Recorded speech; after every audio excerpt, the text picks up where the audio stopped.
Darling, it's me, Anastasia.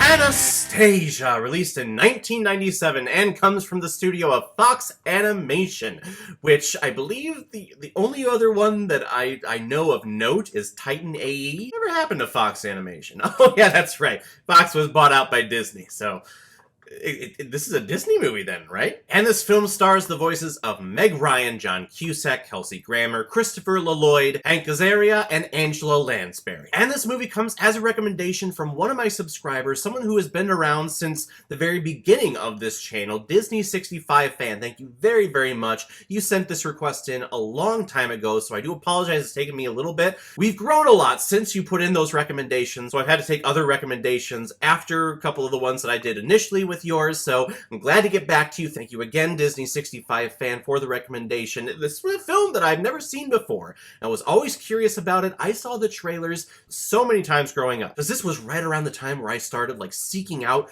trailers for movies of things that I was so excited that were coming out. This was 1997. You know what came out that year? Batman and Robin. It means Batman and Robin. How could it possibly go wrong?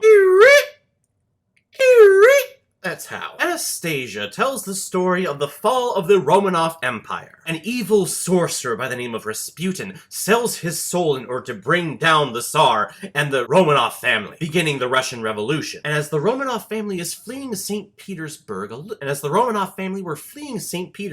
little girl of the family, Anastasia, gets left behind accidentally. Flash forward 10 years later into the future, and that little girl grows up to be called Anya, and she is living out of a foster home. And not remembering where she is from or who her parents were, in order to find them, she feels the need to travel to Paris in order to find where she belongs. And I will say right off the bat that I was pleasantly surprised with this movie. I remember watching Fox Animation films like All Dogs Go to Heaven and Titan AE, and I wasn't that impressed with them. All Dogs Go to Heaven, of course, dogs die in that movie. I don't like that. Dogs need to live forever.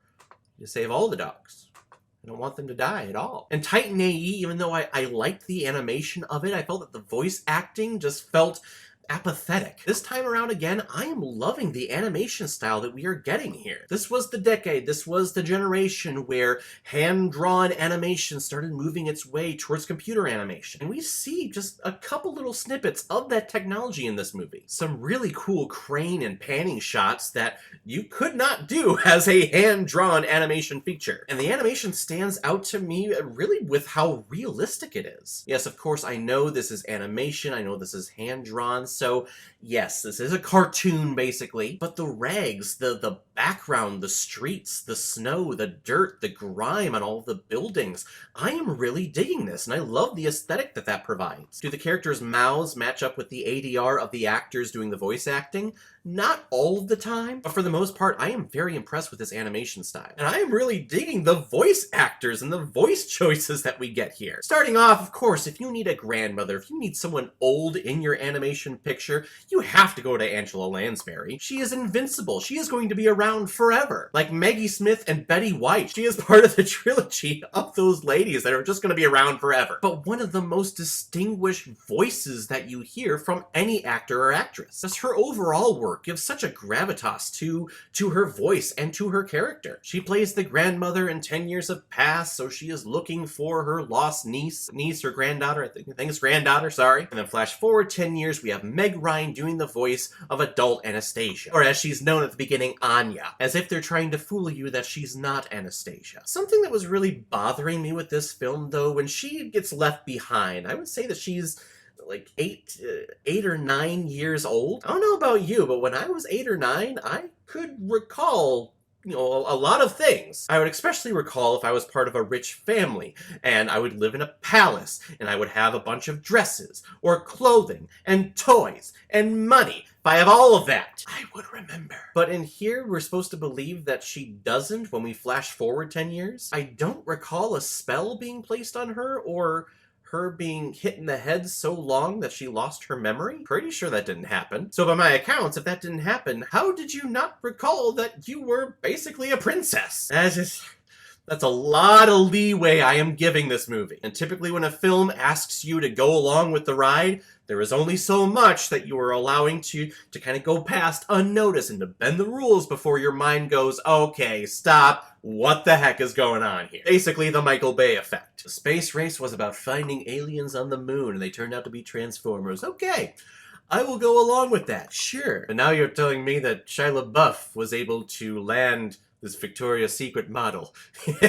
Yeah, I'm not buying that. But if we're trying to get the audience to fall in love with Anastasia, it's perfect casting with Meg Ryan. In the late 80s and in the 90s, she was America's sweetheart. She was in almost every single romantic comedy you can think of, always playing one of our two leads who just can't find that one person to love.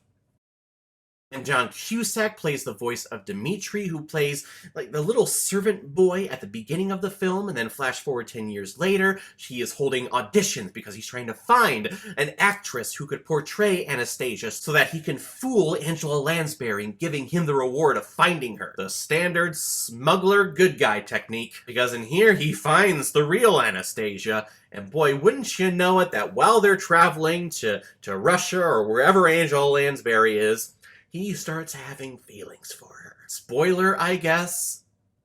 The writing's on the wall. But I never realized how similar John Cusack's voice is to Chris Pine. Like, I thought this was Chris Pine at first. Like, what? Really? This is a young Chris Pine. No, that's John Cusack. Wow. So I'm thinking, now that Disney owns Fox Studios, this is technically a Disney film. Can't wait for Chris Pine to play the live-action version of Dimitri. It's going to happen, guys. And if it's not going to be Chris Pine, it'll be Zac Efron.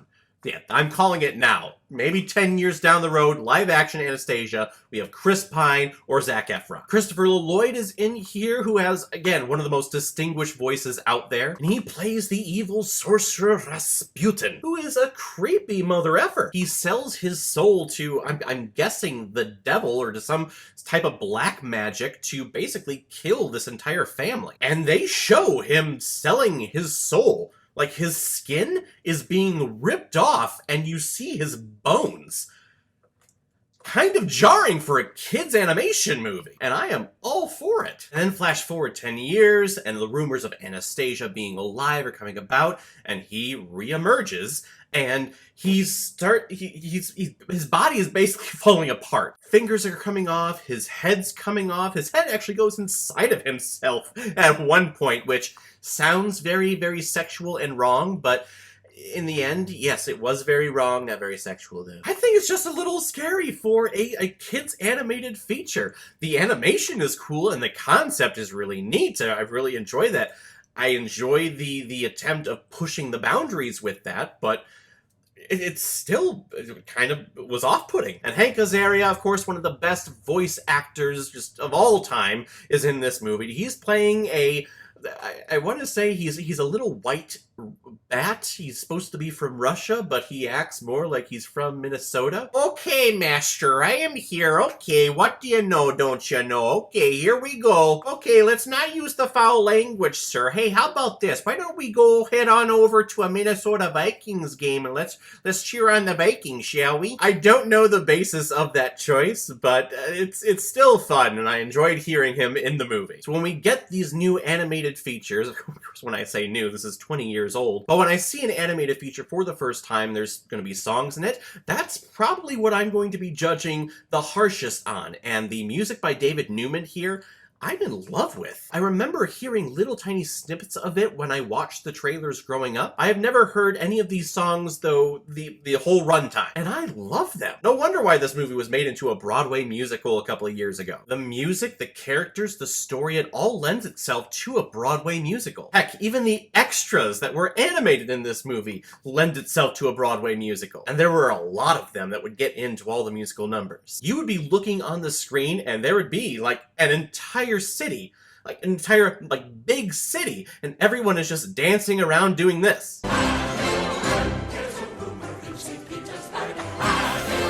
It was a little jarring at first, but I ended up enjoying it. And in the end, that's how I was feeling about this entire movie. I completely missed this growing up, and I'm so glad I got to check it out this time because this film, the story, the animation, it is superb. I'm going to give Anastasia 4 out of 5 Blu-rays. It's good. It's good. Good. Alright everyone, now comes my favorite part in my videos where I pick which movie I'm going to be watching next. And actually, I'm not picking it this time because if you remember, a couple of weeks ago, I received my very first screener from Tri-Coast Entertainment. And it was such a huge honor for me. I'd been waiting for my first screener. Just someone random, an entertainment studio, to contact me and say, hey, please watch our movie and review it before it comes out. And it was such a huge honor. It was too bad that the movie was not good at all. And I thought for sure that I was never going to be asked again by that studio to do another review of one of their movies. So consider me surprised when I got another email saying, hey, we have another movie that we want you to review. Would you like to? So next week, I'm going to be reviewing my second screener ever. How amazing is that? And it's a little movie called Hate Crime. How bad could it be? Hate Crime, good old fashion fun, but I'm super excited to check it out. Again, thank you very much for Disney 65 Fan for the recommendation. If any of you have recommendations of films that you want me to review on here, please leave your recommendation below this video or go to my Facebook page, my Instagram, or my Twitter. Leave your recommendation there, and if I have access to it, I will watch, review it, and give you a shout out on the channel. So everyone, have you seen Anastasia? What did you think about it? Or if you've never seen it before and you stumbled across it because of this video, please comment below, let me know what you thought about it. And if you like what you saw here, if you like my take on movies, then hit that subscribe button. It helps out the channel a lot. And if you have friends, if you have family members that love hearing people just talk about movies and reviewing movies, send them over my way and have them hit that subscribe button. Please be aware we are trying to reach our stretch goal this year of 1,000 subscribers by the end of 2019. The year is quickly coming to a close, which is just, it's terrible. This year's going by so quickly. We've already hit our main goal of 627. I think it's still possible that we can get up to the 1,000 range, but that's with your help. And if we hit that, I will gladly, well, not gladly, but I will watch and review and record myself watching Arachnophobia, which is going to be hilarious for you. So everyone, I will see you next time with my review of Hate Crime. So in the meantime, be well, be good to each other, and go watch a movie. Take care, guys.